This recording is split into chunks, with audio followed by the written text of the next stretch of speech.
che lai ta poi suog lang bi she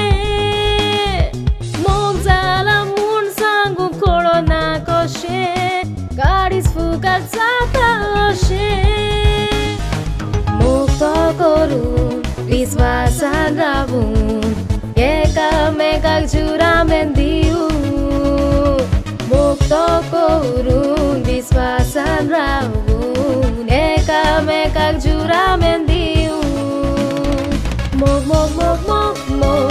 mok mok mok mok mok mok mok mok mok mok ko nara chomo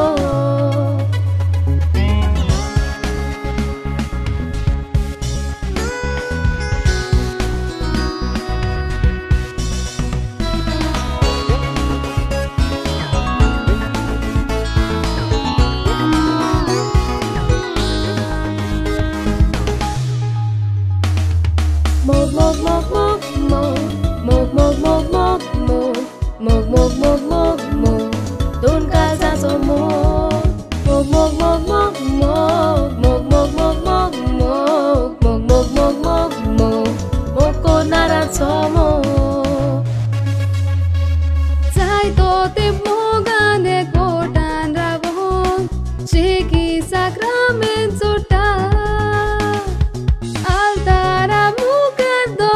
Pastibut sagatan paula mata mudi galun atar hatorun kazari jibit ne toida mudi galun atar hatorun kazari jibit ne toida mok mok mok mok mok mok mok mok mok mok mok mok mok mok moko nara chomo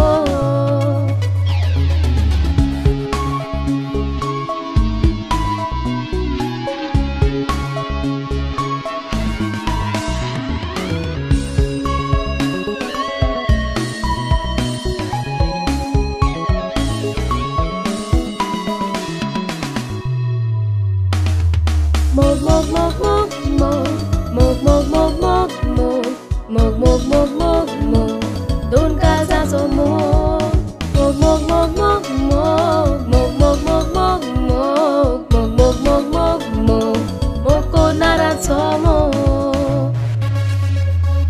kazari jivitan suk duketa sangatan pudo korat gorabo tumcho mogan sambadung ekam chervi